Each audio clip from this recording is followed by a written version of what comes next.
Sir बताया गया क्या विधानसभा चुनाव झारखंड में 2 चरणों में होने वाला है। आप आज देवघर पधारे हैं बाबा बैजनाथ से, क्या कामना की है? सबसे पहले ये बताइए। बस हमारा भाई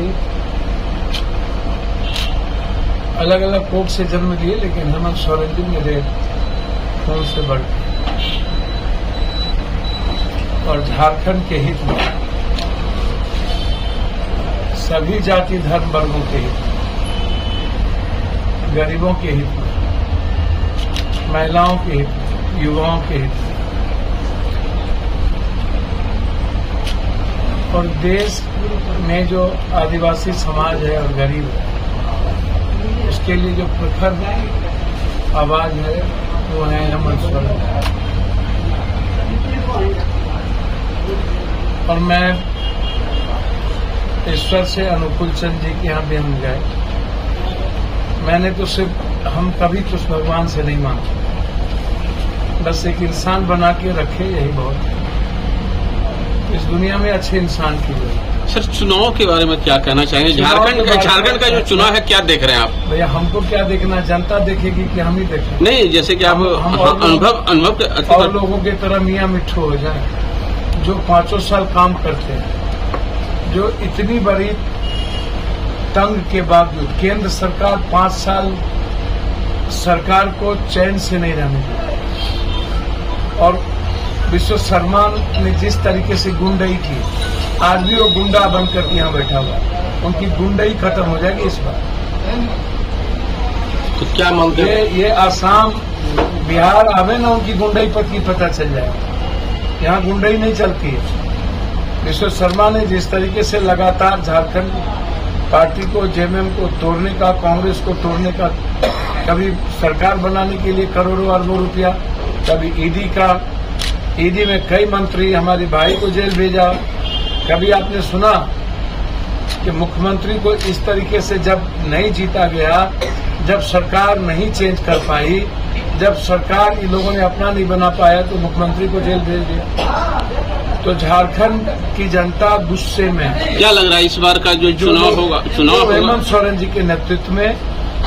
लेकिन विपक्ष तो जैसे कि आपने आपको आवास लाया, तो उन्होंने गोगो योजना लाया, दीदी गोगो योजना लाया, वो उसके एवज में तो वो भी तो काम कर रहा है। भैया हेमंत सोरेन जी धरातल पर लाए ना, उन्होंने एक एक कार्यों को किया।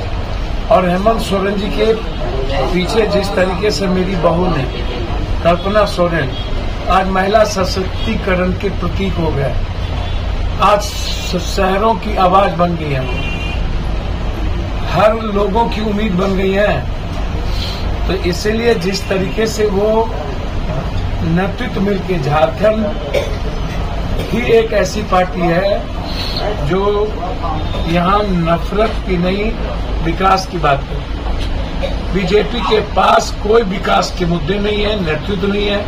क्या विश्व शर्मा जैसे गुंडे यहाँ बैठेंगे? क्या वो करेंगे? क्या थैला खोल के आएंगे? क्या रैगिंग करेंगे? क्या करेंगे? अब तो जितना तंग करना था झारखंड के बेटा को कर लिया, जितनी यातनाएं देनी थी दे दी, जवाब अब उन्हें मिलेगा। अरे भाई, हरियाणा में आप 1,40,000 वोट आपने रैगिंग की, एक सीट पर 18 वोट से आप चुनाव जीते। 1,000 से 600, 400, 300 वोट, 200 वोट, 18 वोट पर आप हरियाणा में लगभग आप 40 सीट पर जीते हैं। मात्र 1,40,000 सीट का 1.5 लाख वोट का डिफरेंस है कांग्रेस और बीजेपी के बीच। रैगिंग ना किया होता ये हालात नहीं होते, और निर्दलीय को वो पैसा न दिए होते, कांग्रेस के निर्दलीय। ये बीजेपी की गुंडई होती है कि वो निर्दलीय खड़ा करके वो हमेशा इस तरह की रैगिंग करती है, और यहां भी करने की उन्होंने प्रयास किया। तो सोरेन जी को जिस तरीके से सम्मान दिया, हेमंत जी ने अपने परिवार को नहीं बनाया, अपनी पत्नी को नहीं बनाया, अपने भाई को नहीं बनाया। उन्होंने एक वर्कर को बनाया जो लीडर थे, चंपई सोरेन, और उन्होंने पीठ में खंजर भोग दी। और भोगवाने वाले कौन थे? उसके पीछे किसकी भूमिका थी? दिल्ली की। ये बिहार, यहाँ झारखंड की ना सरकार बनेगी, दिल्ली की नहीं ना। तो फिर दिल्ली और असम के गुंडे यहाँ क्या करेंगे? उसका जवाब पुरजोर दिया जाएगा।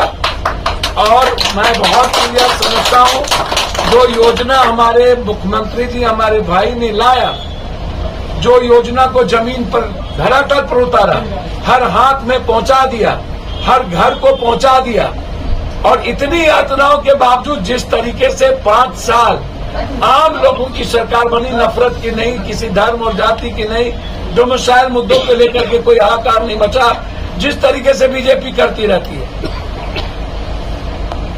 तो आज हेमंत सोरेन जी के सामने कोई नेतृत्व नहीं है। बताएगा किसके नेतृत्व में चुनाव लड़ेंगे? मतलब